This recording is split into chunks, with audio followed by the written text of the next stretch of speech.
Hello guys! Good morning! So ngayong araw guys, for today's video ay i-update ko kayo sa paggawa ng aking mini garden dito sa aming backyard. So guys, tara samahan nyo ako at bibigyan ko rin kayo ng konting backyard tour kung anong merong puno at halaman meron ako dito sa aming backyard. So tara guys!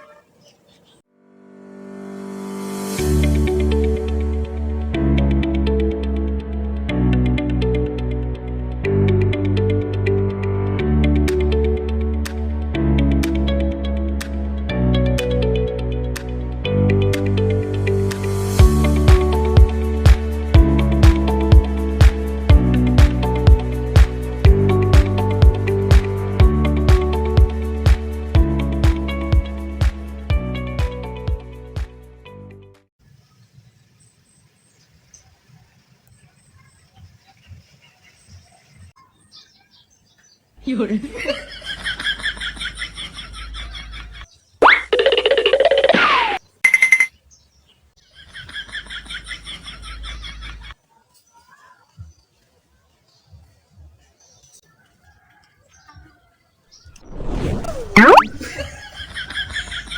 guys, kung nakita nyo guys, dito sa aking likuran, madami po kami puno ng nyog dito sa aming likuran guys. So, puno ng nyog at puno ng mga saging. So tara guys, samahan nyo pa ako sa iba.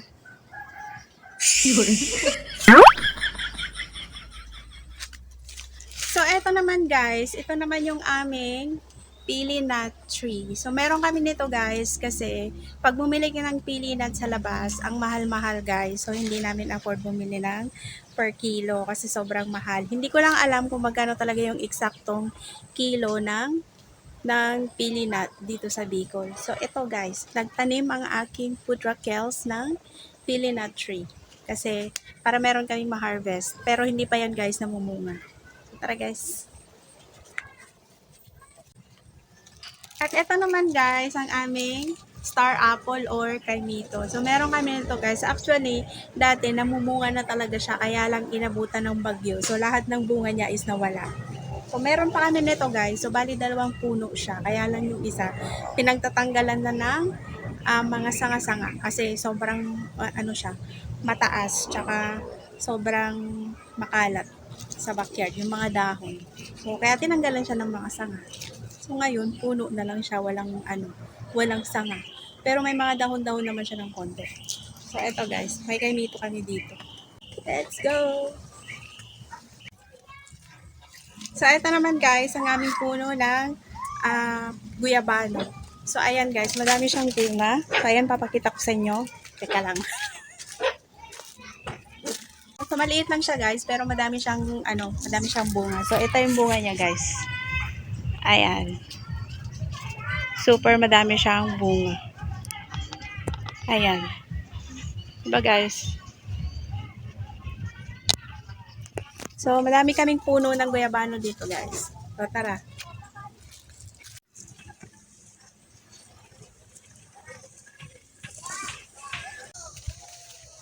At eto guys, ito yung puno namin ng kamyas. Ayan guys. So, ginagamit namin yan. Ginagamit namin yan sa pagluto ng sinigang or alam nyo ba yung pikidilyo guys dito sa amin sa Bicol. So, ito yung ginagamit namin. Hinahaluan lang namin yan ng kamatis. So, tara. At dito guys, kung naalala nyo, dito ko ginawa yung aking channel trailer. So, eto guys, ito yung puno ng ito yung puno ng aming jackfruit o langka. So, ito siya guys. Ito yun guys. Ito yung puno ng langka. So, actually guys, marami na talaga siyang nalalaglag kasi minsan di namin napapansin na hinog na siya. So, ayan guys, ito yung puno namin ng langka. Tara. At eto naman guys, ito yung puno namin ng santol. So kung naalala nyo guys, dito ako namitas ng bunga, ng prutas, nung yung pangalawang video ko. So dito ko yun ginawa. So ito yung aming santol. Ayan guys. Madami siya kung mamunga, pero ngayon, Hindi ko alam, binenta na yata yung bunga kasi ah, hindi namin kayang ubusin ng kami-kami lang. So, ayun. Binenta na lang yung bunga. Kasi madami lang siyang ano guys, madami lang siyang nalalaglag. So, sayang. So, tara guys. At dito naman guys, yung aming puno ng mangga. Ito yung Indian mango namin. So actually guys, marami kaming Indian mango dito. So sa harap, sa likod, tsaka dito sa gilid ng backyard. So madami talaga kaming Indian mango guys. So super blessed na blessed kami dahil madami kaming mga puno na pwedeng i-harvest dito katulad ng nyog, mangga, kaimito, at saka yung guyabano. So, marami kami dito guys na pwedeng i-harvest. Kaya lang, syempre, hindi naman sila namumunga ng sabay-sabay. Ang madalas lang ditong mumunga is yung puno ng ah, nyog. Yung mangga, syempre, seasonal din lang naman yan. At saka yung santol, seasonal lang din naman. Pero syempre, meron pa kaming ibang puno dito. Tara guys, papakita ko sa inyo. At eto naman guys, syempre may mangga dito sa likod. Pero hindi yan ang papakita ko sa inyo guys dahil pinakita ko na sa inyo yung mangga dun sa aming likuran. Sa may gilid pala. So eto guys, eto dito kasi nakalagay katabi ng mangga, eto. Ayan. Etong puno ng kalamansi guys. Puno ng kalamansi. So eto guys, itong kalamansi na to. Pag namunga siya guys, pag namunga siya, ayan. Sobrang madami. Ayan. All year round talaga siya kung mamunga, guys. Ayan. Madami talaga siyang bunga. All year round talaga yung bunga niya, guys. So, hindi kami nawawala ng kalamansi. Kaya, blessed pa rin kami. Dahil hindi kami nawawala ng kalamansi, guys. Ang mahal-mahal ng kalamansi pag binili mo yan, guys, sa labas. Tara.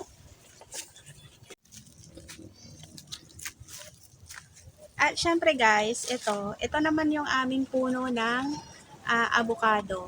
So ito guys, namunga na talaga siya guys. Kaya lang hindi namin napansin dahil sobrang kakulay siya ng dahon. So hindi siya nagiging brown or purple or red na na avocado kasi kulay green talaga siya. As in kulay green siya kahit hinog na is kulay green pa din siya. So hindi namin napansin kasi nag-blend yung bunga niya dito sa dahon. Pero malaki siya guys ha. Malaking siya, malaking variety ng avocado. So ayun guys, sayang lang. Iisa na nga lang namunga pero hindi pa namin napansin. So tara guys. So ito guys, ayan, puno pa din siya ng mangga. Dami kaming puno ng mangga dito guys. So eto, ayan, puno pa rin yan ng mangga guys. Ayan. So meron, ito na lang last guys na ipapakita ko. So tara guys. Samahan niyo ako. At eto naman guys, ang aming puno ng bayabas. So madaming bunga siya guys. Ayan o. Madami din siyang bunga guys. Ayan, sobrang dami. So halos yata buong taon, laging may bunga. Ayan guys, mamimitas tayo guys.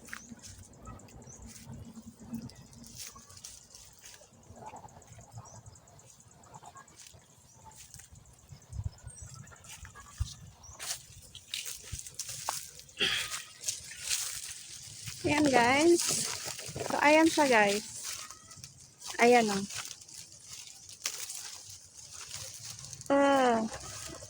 So hinog na siya guys. Ito o. Hinog na siya. Kainin natin. Siyempre guys, dito sa probinsya, hindi mo na kailangang hugasan. Kasi wala naman siyang wala naman siyang katulad sa crowded place talaga na may mga pollution na. So dito kasi guys, fresh ang hangin. So lahat dito fresh. Ako lang hindi fresh. Sabi guys, ang tamis.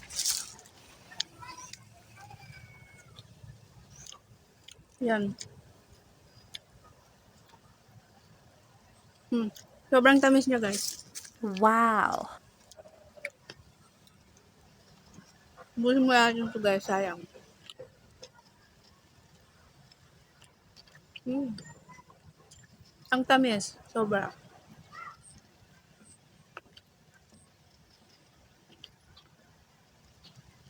Kaya ito guys,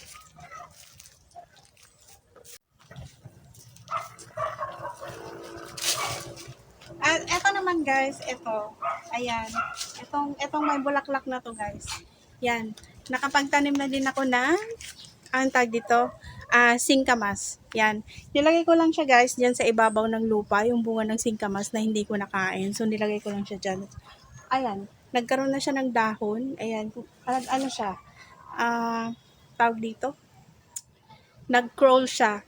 Crawl. Ano ba sa Tagalog yung crawl? Yun, gumapang. Gumapang siya dito sa may puno ng saging. Ayan, kaya siya nagkaroon ng dahon doon. So, hindi ko alam kung paano siya i-harvest kasi yung bunga niya, yun yung nagkaroon ng tawag dito, nagkaroon ng dahon. So, siguro doon pa sa mas ilalim ng bunga niya. Siguro nandun yung yung singkamas na kailangan i-harvest. Pero ang laki-laki niya guys. Meron na siyang bulaklak. So, hindi ko alam kung yung bulaklak yung mamumunga o yung mamumunga dyan sa ilalim. So, comment down below guys. Kasi first time kong magtanim ng singkamas. Tara! At dito naman guys, ayan, kung napapansin nyo, ayan. Ito, ang tawag dito, parang water plant or yung basta water plant lang alam ko. Hindi ko na kasi guys alam kasi masyadong matagal na nung huling talaga ako ng halaman. So, ito lang masasabi ko guys. Water plant at saka giant leaf pala. Ito, giant leaf. So, ito naman guys, papakita ko sa inyo. Ayan. Yan.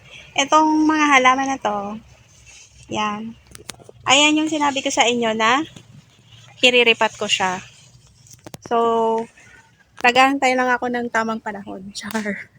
Hindi. Nag-aantay lang ako na makabili ng panibagong mga pots para mailipat ko sila sa kanya-kanya nilang pots. Kasi yung iba, pinagpatong-patong ko na lang lahat ng plants na natanggal. So, nilalagay ko na lang dyan muna sa isang tabi. Para pag nagripat ako, so ayan, madali ko na lang siyang ililipat. Pero ibang video naman yun guys. Gagawa ko ng ibang video para sa aking repotting. So ngayon guys, dahil tapos na tayong tour sa aming backyard is mag-start na akong gagawa ng garden dahil nalinis ko na siya guys. Nalinis ko na yung backyard. So papakita ko sa inyo guys. Tara. So ito guys, ayan yung sinabi ko sa inyo na yung part na yon, yun ang sinabi ko sa inyo na doon ako gagawa ng aking vegetable garden. So nalinis ko na siya guys. O di ba ang ganda-ganda niyang tingnan na malinis na. So siguro kung kaya ng aking power, lilinisin ko siya hanggang doon sa pinakadulo guys.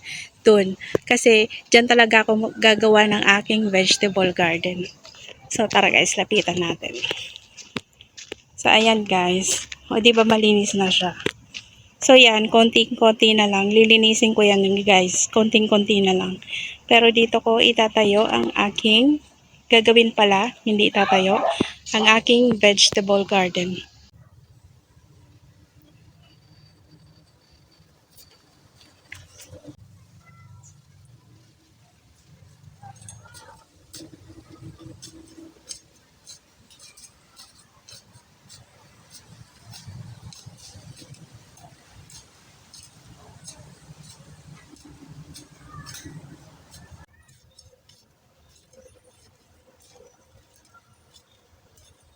So, eto guys, ano lang to, mga little raised beds lang mga gagawin ko. Kasi wala naman tayong katulong guys para gumawa ng malalaking raised bed. So, yung mga kaya ko lang guys, basta mapatubo ko ng malusog yung mga organic na gulay or vegetables na aking gagawin. Sa mini garden lang to guys.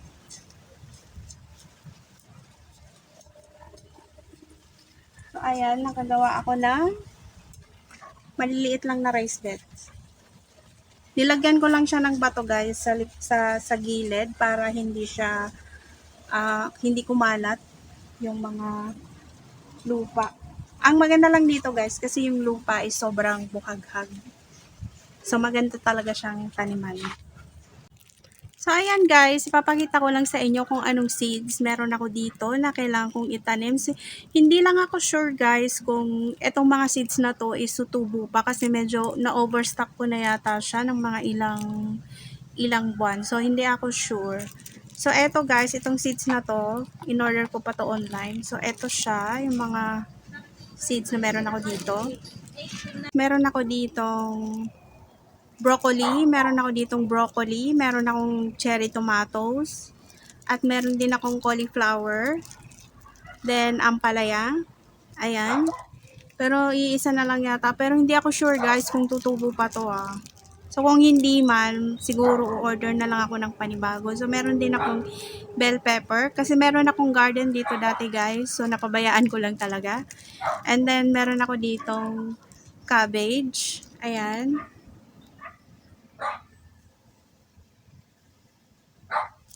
Ayan. Then, meron din ako ditong lettuce. And then, Chinese kale. Hybrid na sili. Baguio beans. And, wing beans or yung sigarilyas na tinatawag. So, eto guys, wow, ngayon ko lang nakita na meron pala siyang mga dates. So, eto guys, yung sigarilyas ko, kailangan siyang isow or itanim bago mag October 2023. So, ano pa lang ngayon? September. So, siguro tutubo pa to. Kasi September 2020, August 2023. So, kailangan siyang isow by October 2023. So, siguro tutubo pa siya guys. And then yung Baguio beans ko, June 2023. So, di ko sure. Baka hindi na talaga siya tutubo kasi August na ngayon. So, itatry pa din natin. Malay natin. And then, meron din ako ditong hybrid na sili. So, kailangan siyang isow ng August. So, August. O, pasok pa siya. August ngayon, guys. So, baka pwede pa yan. Baka tumubo pa. Pang sinigang din yan, guys. And then, itong Chinese kale. November 2023 pa naman siya. So, baka tumubo pa siya, guys. So, sana. And then, yung lettuce, yung Grand Rapid, lettuce natin is July. So, last month lang siya, guys. So, dapat last month natanim ko dapat siya. Pero, itatry natin. Siseparate muna natin dito yung mga nalipasan na ng panahon. Charot. So, itong cabbage is June din, 2023. So, nalipasan na din siya ng panahon. Isi-separate ko muna siya, guys. Para titingnan natin kung tutubo pa siya o hindi. Yung bell pepper is pwede pa siya hanggang November 2023. So, isi-separate natin yan. Then, ampalaya is June. So, separate. Kasi, ano siya, nalipasan na din siya ng panahon. Char. At yung cauliflower natin is June 2023 din. So, ano din siya, separate. Broccoli is June as well. At yung cherry tomatoes natin is December 2023. So, pwede pa yung cherry tomatoes natin. Pero yung broccoli is June. And then, broccoli and cauliflower is June. So, kailangan ko siyang i-separate. Yung mga nalipasan na guys ng panahon, i-separate ko siya sa ibang lagayan. Titingnan natin kung tutubo pa rin sila. So, ayan guys. So, ang itatanim ko lang muna ngayon, siguro iti-try natin tong hybrid na sili. Yung pangsigang na sili. At yung I think yung cherry tomato natin. cherry tomato. Konti na lang guys yung yung hindi pa nalilipasan ng panahon. Yung mga nalipasan na ng panahon madami. So siguro kailangan ko na lang umorder ng panibago, pero itatry ko pa din siya kung tutubo pa. So eto guys, ilalagay lemonade, no.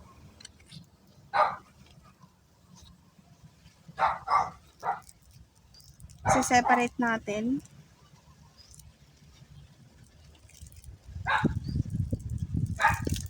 Teka lang guys, kukuha lang ako ng yan o.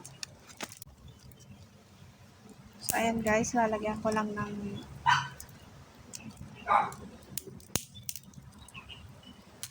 harang dito para alam ko.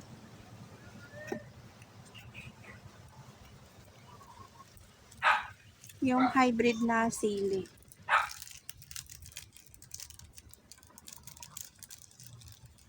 Ito lang muna yung itatanim natin ngayon guys. Para mailipat ko siya dun sa mga little raised beds ko na ginawa.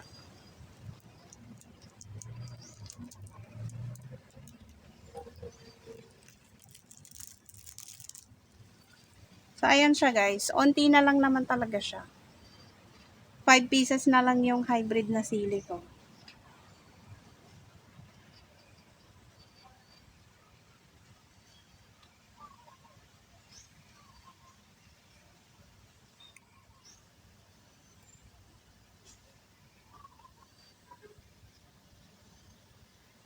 Ayan.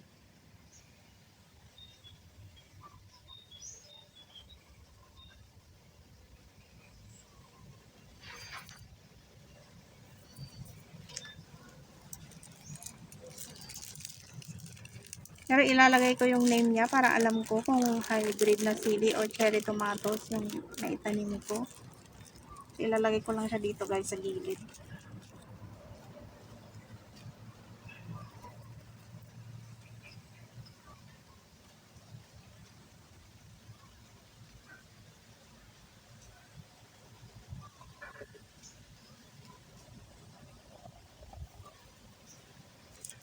At ito naman yung cherry tomatoes natin.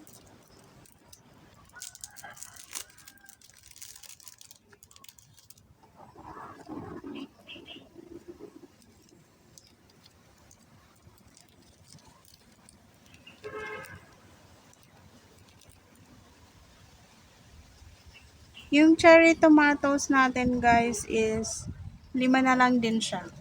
So tag 5 sila ng sili. Yung pangsigang na sili.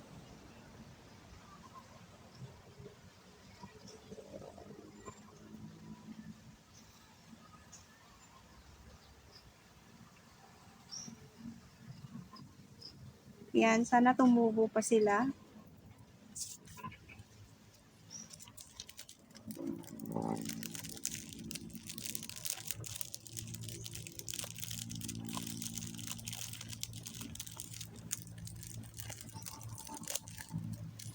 So, ayan. Pero siguro tutubo pa siya guys kasi hanggang December 2023 pa naman yung sili. Ay, yung yung cherry tomatoes. Pero yung sili is August. So, ngayong buwan, covered pa siya. Para sa ngayong buwan. Ayan. So, syempre, bubuhusan natin didilagin natin ng onte, guys. Kuha lang ako ng water. Ah?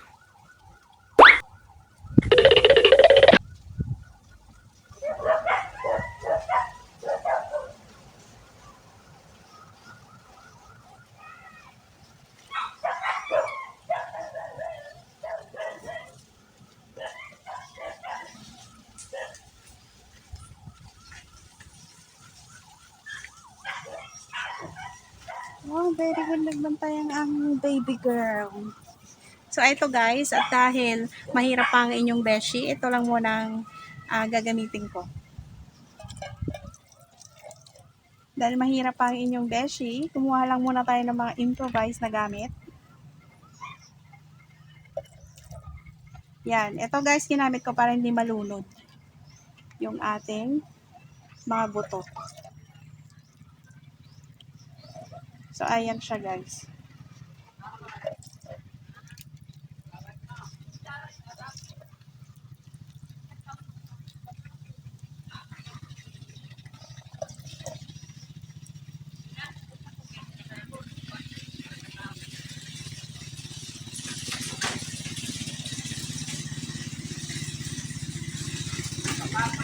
So, sana guys, tumubo siya.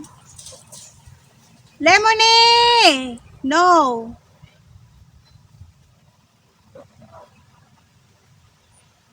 Ayan. Itago natin yung mga buto guys para hindi kainin ng langgam.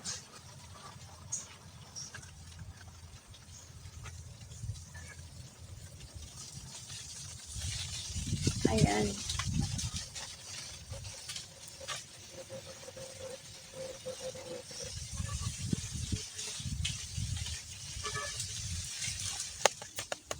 So, i-check natin yan guys ng mga ilang araw kung tumubo ba talaga siya o hindi. Ayan. Ayan siya guys. Ayan. So, titingnan ko yan ng mga ilang araw. Siyempre, ilalagay muna natin to sa isang lilim para safe siya.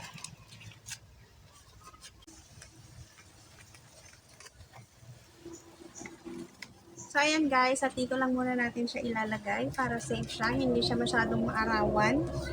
At nakita ko siya araw-araw guys. So, yan ka lang.